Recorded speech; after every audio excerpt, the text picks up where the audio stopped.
Marines, and others who fought in the Korean War. God bless you. We love you. It is my great pleasure and honor to have the opportunity to introduce to you Gunnery Sergeant Denny Weisberger at this Korean War luncheon. And also to have a chance to tell you about our close association in the United States Marine Corps. Denny joined the Corps in 1949 and rose quickly to sergeant. And he first met with me at 10 Camp 2, Camp Pendleton, where he trained me in combat training as a machine gunner and saw me off to Korea in August of 1951. He then went on to Korea himself in May of 1952.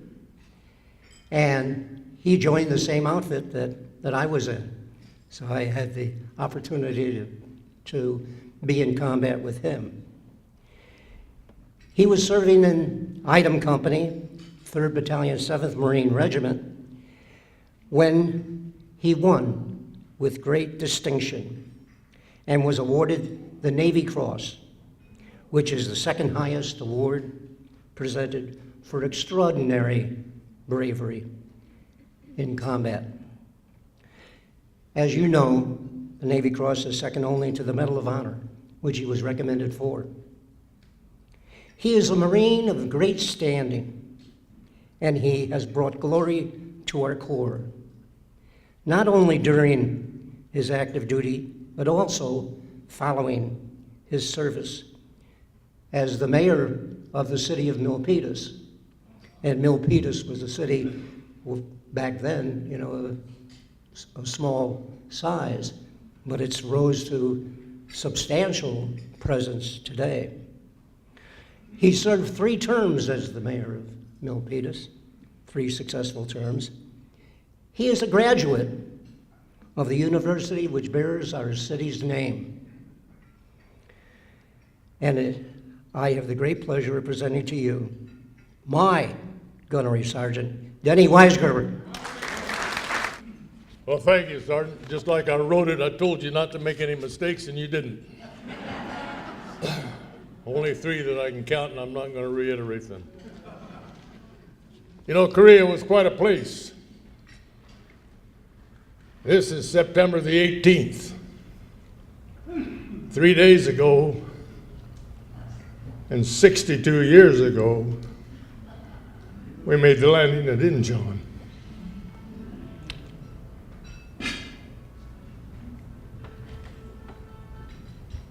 We went on up to the Yalu, to the reservoir. We came back down. We went back up to the 38th parallel. And you all know a lot of places where battles were taking place. Punch Bowl,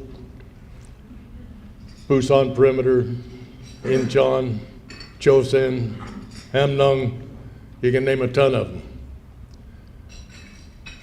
I had the fortune, or misfortune, of being on the hook.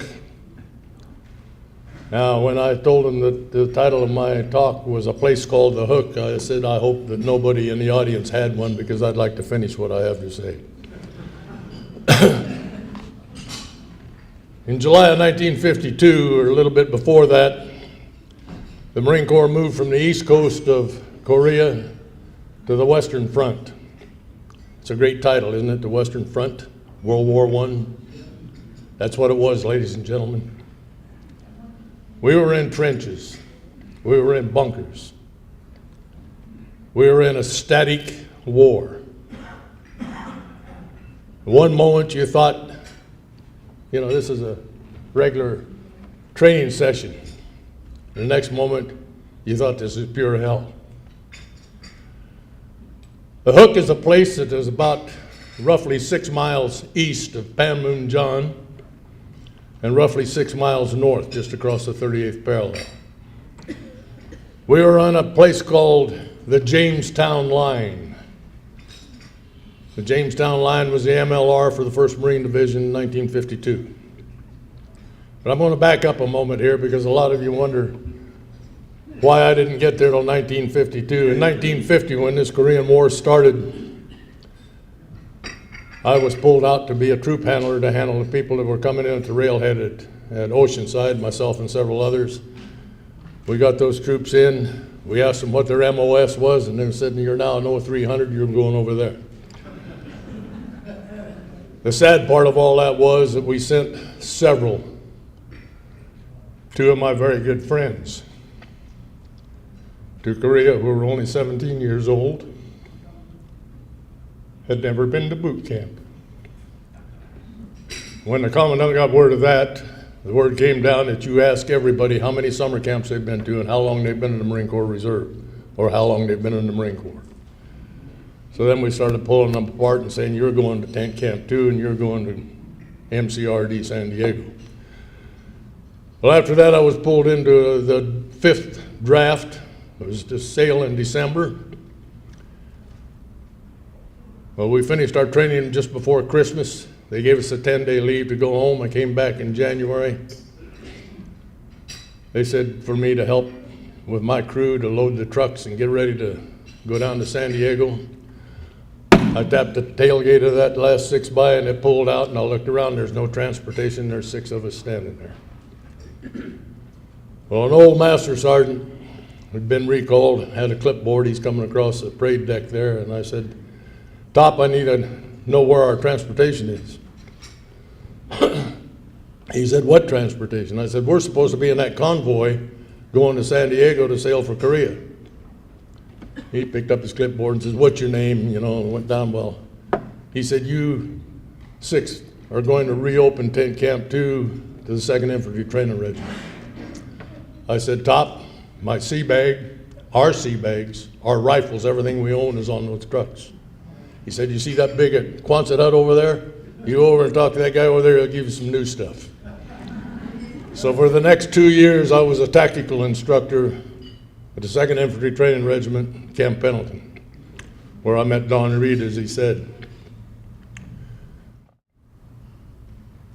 In May of 1952, being on extended tour of duty because of the war, I decided to re-enlist. So I re-enlisted for 6 years, and on May the 5th, the commandant sent out an almar that any Marine that had 6 months or more to serve, or had not been to Korea in the last 6 months and had 6 months or more to serve, prepare to leave immediately. May the 5th is my birthday.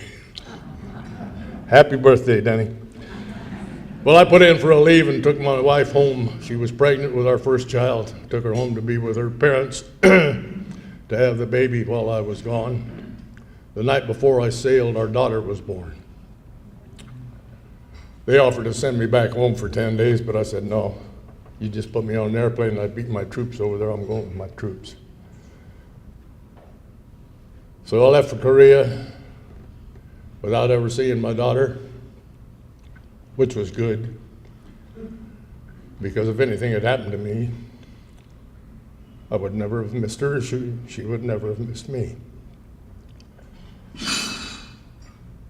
Got to Korea, was assigned item company, 3rd Battalion, 7th Marines. They were getting ready to go to the rear to a rest and rehabilitation area. Well, hey, this is no deal here. About that time they hollered and screamed and we jumped in trucks and we were headed for the line. And I spent the next 101 days in combat. When I went to the Hook in September, I'd been to such romantic places, exotic places, mind you, in Korea. I had been to Reno. I had been to Dagmar. I had been to Hetty. I'd been to Reno and Vegas and Carson and Warsaw. These were all outposts that we were either taking back or defending. When they moved us into the MLR on the Hook, we had a platoon on Warsaw, and we had 2 squad-size outposts, Ronson and Seattle. Ronson and Seattle had the 2 squads out of my platoon. The 1st platoon was out on Warsaw. For practically the full month of September 1952, we took incoming at a rate of up to 400 rounds in 24 hours. And it was not unusual to have the Chinese Communist forces come up under their cover, and when the fire was lifted, to find them in the trench lines with us. We repelled them, pushed them off of those outposts. But on the night of October the 1st, 1952, the great Chinese offensive started, and they were pounding the tar out of us. They pounded us so hard that the Hook no longer was a hill, it was a crater.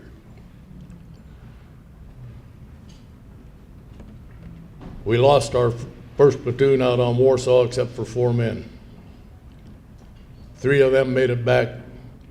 PFC Jack Kelso held the trail till the 2nd platoon could go out and relieve them.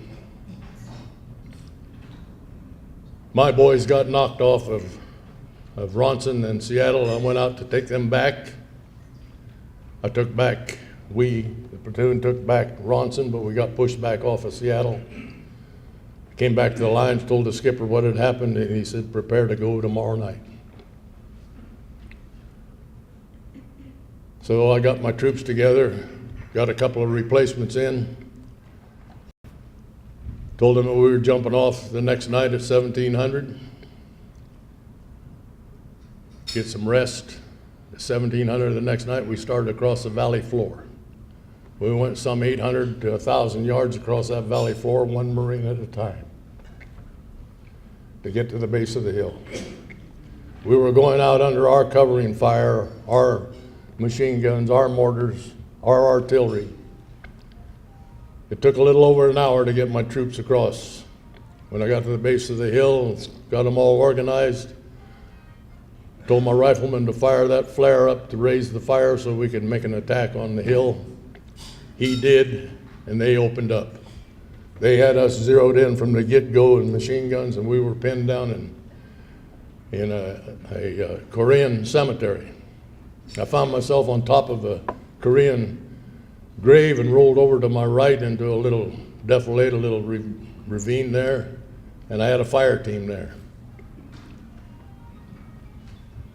I kind of looked the situation over, and I said to the fire team, we're going to the top of the hill, we're going to get those guns. We did. We went to the top of the hill. We knocked out the machine guns with small arms fire and grenades. Got it secured. I said, let's get back and get the platoon. I got to the bottom of the hill and one of my guys was missing. I went back to the top of the hill and there was my BA Arman, badly wounded, could not walk. I put him on my back and started down the hill. Well, they had us zeroed in and they were dropping mortar shells all around us. It was like a swarm of bees, that shrapnel flying around us. We got about 2/3 of the way down and there was this big flash. And I flew through the air from here to USF. Actually, probably about from here down to that table, but it seemed like forever while I was flying through the air. And I landed on my feet. Now, every exciting moment in everybody's life, there is a bit of humor. I landed on my feet, or what was left of one of them, and I looked down, and I was stark naked from the waist down. I had no boots, no trousers, no skivvies. All I had was my flak jacket on the top part of my body, and then I keeled over. Well, I called for the corpsman to come. He got up there and I said, go take a look at Torres. He's up the hill a ways. He's badly wounded. Doc was gone a few minutes. Came back and reported that Torres was dead. And he said, I got to try to get you taken care of. So he started pumping morphine into me and bandaged me up as best he could with what he had to work with. Finally, they got some stretcher bearers out, It started me back across that valley floor that we'd gone across earlier. And they had us zeroed in. They were dropping mortars all around us. Got back to the MLR. They couldn't get a chopper in. My good friend who just passed on up in Denver not too long ago was the corpsman that took care of me there, Doc Forbes. He said, well, we're going to get you on the Jeep, Gunny, and we're going to get you out of here. I don't know why they called me Gunny. I wasn't a Gunny yet then, but they figured I was, I guess. So they got me on a Jeep, and they took me down the hill to where they could get a chopper in at an aid station. They took me to Easy Med. They worked on me there for several hours. Flew me over to Charlie Med. Worked on me there for several hours. And sometime early in the morning, the flight crew from the helicopters came in and said to my doctor on the Charlie Med floor there, he said, I've got the last passenger aboard. I won't be back till daylight. The doctor said, no, you're going to take this guy. He said, doctor, I've got no room for him. He said, I don't give a damn whether you got room for him or not, you find room. So they carried me out to the chopper. There's 6 stretchers laying on the deck.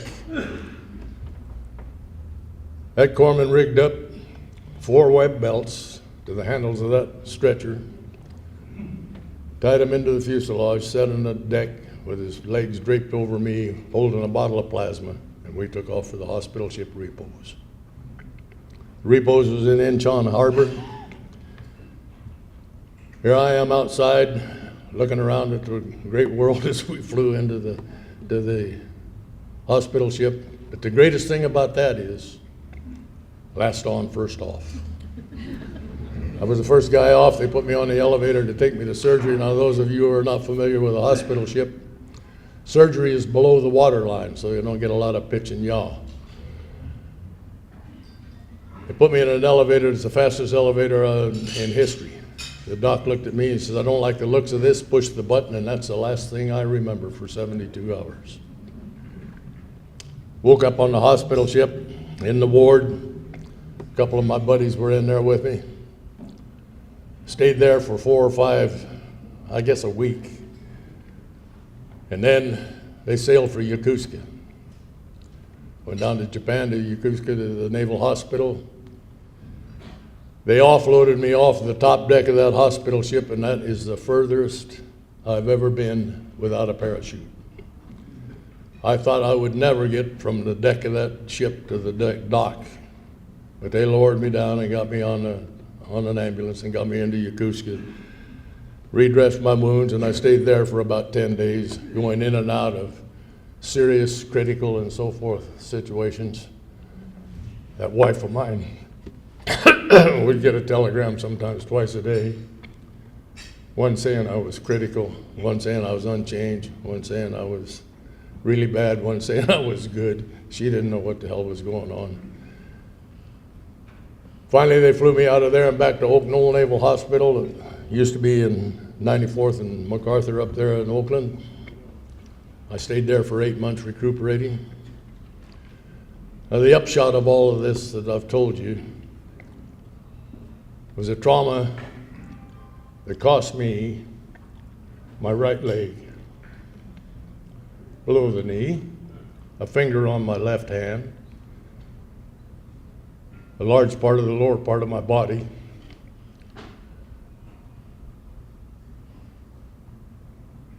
and cost me a career in the Marine Corps. I stayed at Oak Knoll Hospital from Thanksgiving to May. On the 1st of May, I was retired medically. And now we'll get to the part about how you wonder why they called me a gunny. I sent for my record book after I got back, just so I'd have it for historical purposes. And on the promotion page, it said that January the 1st of 1953, I was selected for gunnery sergeant, and the promotion was effective May the 1st. Well, I retired May the 1st. The only thing I can figure is, this fell through the cracks. But anyhow, a couple of years ago, that honor was given back to me. And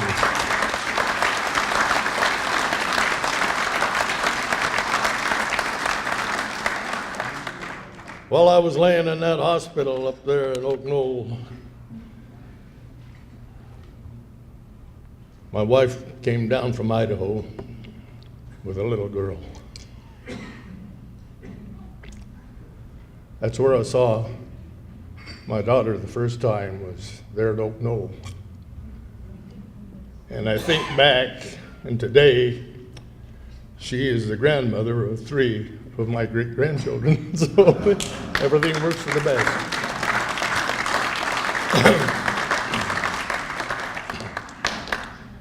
In recognition for that service, as Don said, I was awarded the Navy Cross. During the first 3 days of October in 1953, the losses were horrendous. We lost a platoon. My company alone lost a platoon on Warsaw. I lost half of my platoon. The second platoon lost about a quarter of their people. The whole thing out of that, Jack Kelso, who I mentioned earlier, a young PFC who held the trail to hold back the Chinese Communist forces till the second platoon could get out there, was killed, was awarded a Medal of Honor posthumously. My good friend, 23-year-old staff sergeant by the name of Lou Watkins, was a platoon sergeant that led the attack back to Warsaw.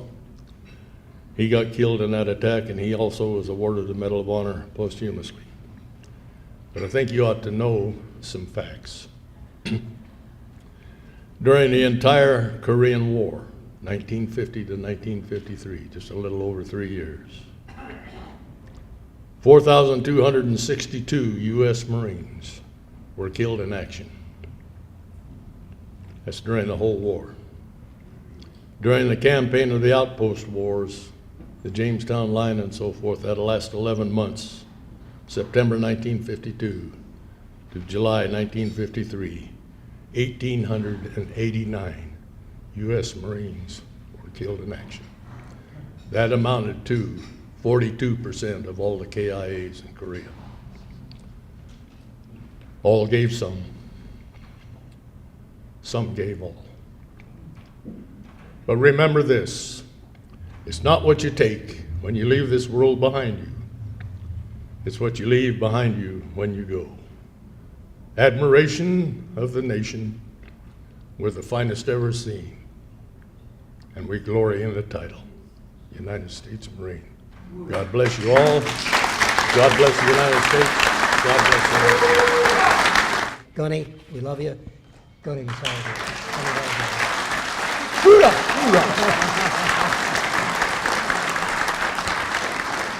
He didn't say what it says on the back. It says Gunnery Sergeant Weisberger.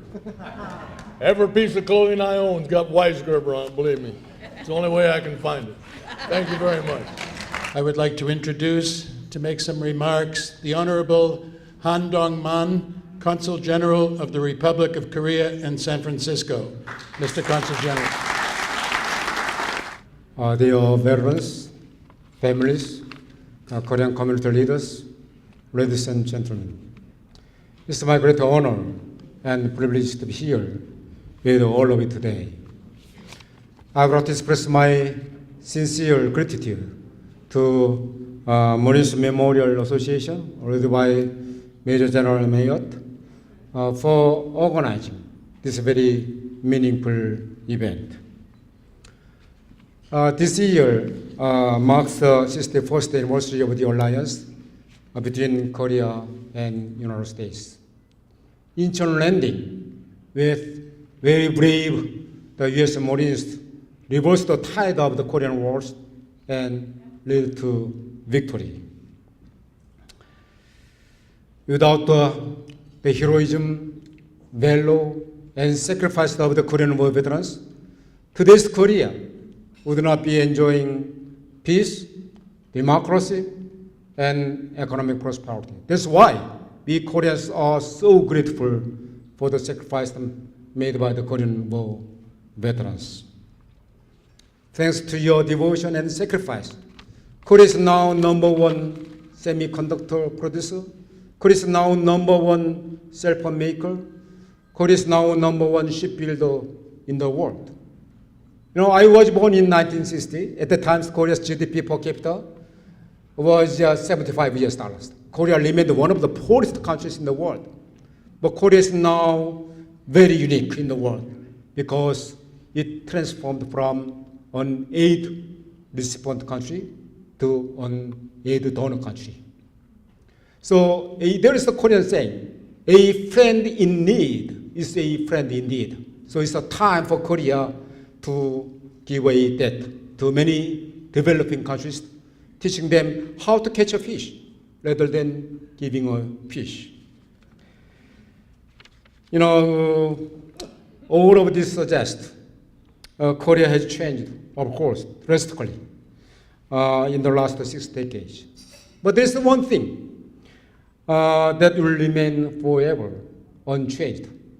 That is gratitude that Koreans have toward to all of you veterans.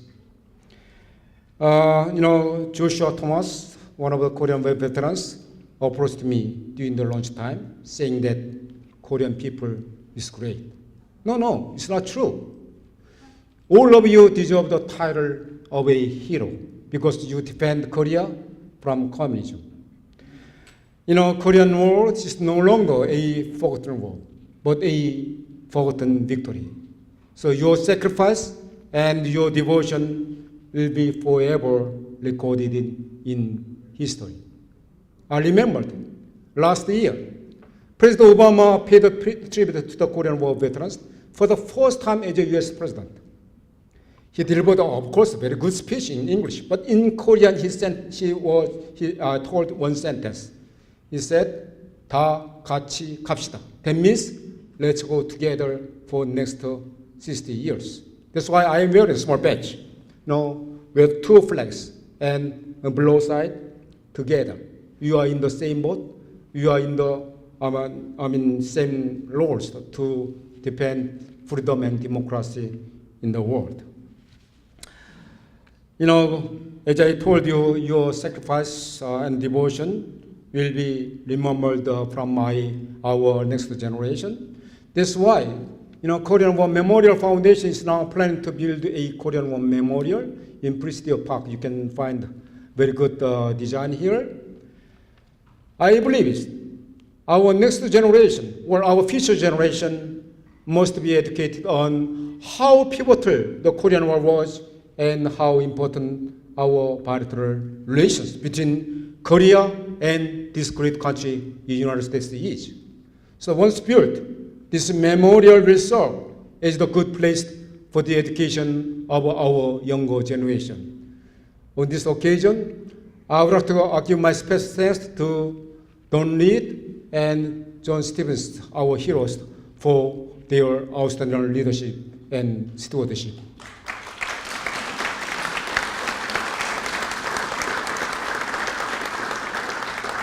Recently, you know, my office organized or hosted many events in honoring Korean War veterans.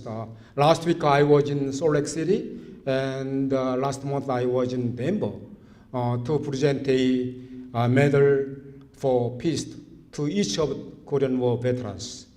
You know, also Korean government nominated each of our Korean War veterans as a ambassador for peace. So to our heroes, to our ambassadors for peace, please, ladies and gentlemen, to give a big round of applause.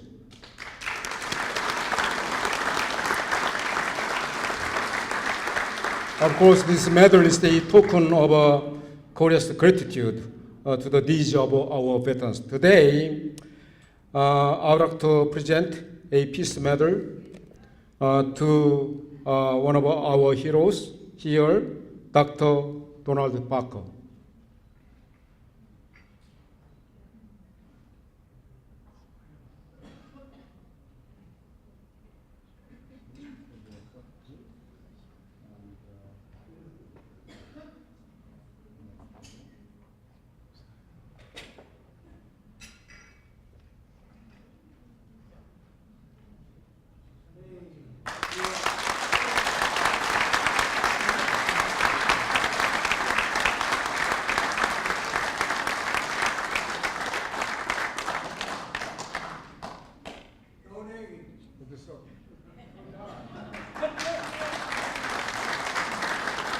Thank you very much, Consul General Hahn, and congratulations to Dr. Don Barker.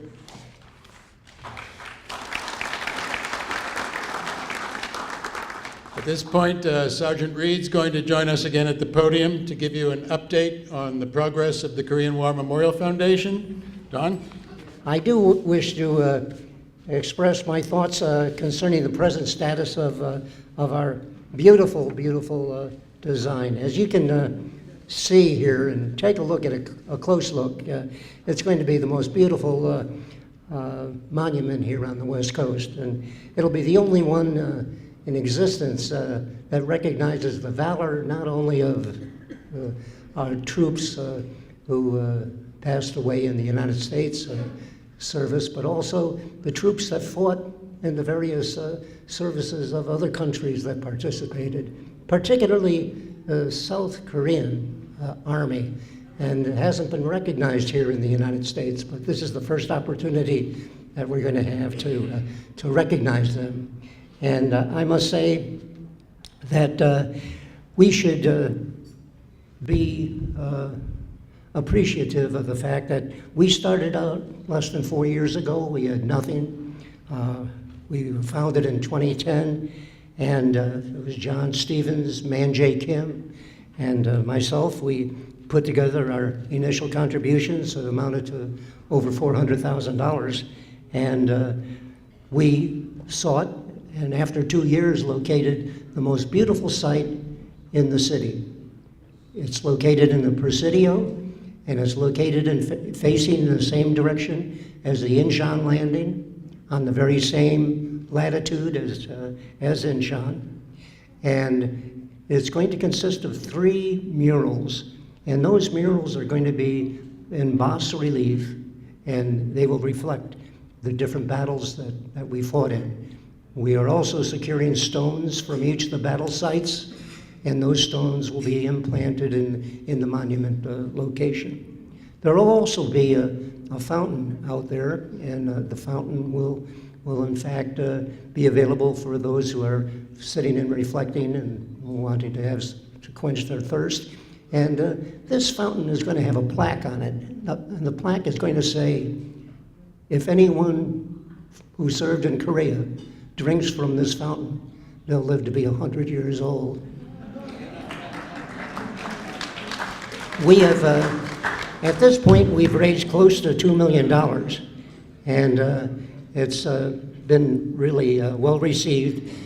But I wish to pay a particular point, and this reflects the gratitude that I feel, and I believe I speak for all the members of the foundation and for all of us. The precious work that is being done by the Consul General's presence. Thank you, Consul General. And at this point, you know, we're close to $600,000 short of our goal, but we're very affirmative, and we're inclined to think that we're gonna do that without a problem.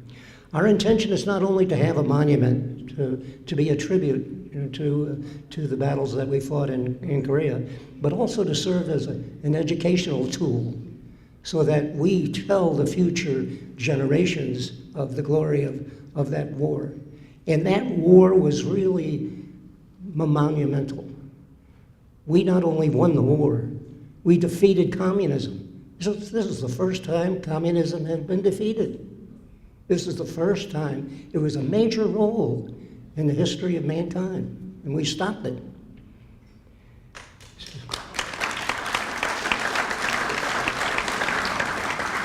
We're almost there, and what we want to do is to say to each of you, thank you for your participation in putting together this monument.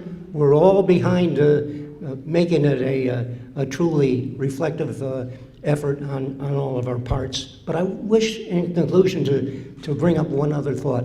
And this is a fellow who served with us in the 1st Marine Division, Baker Company, 1st Marine Regiment, Marine veteran of Korea, and he also is a swimmer of some note. He finished a swim from Alcatraz on last Sunday in about an hour. Wally Stewart. Let's hear it for him.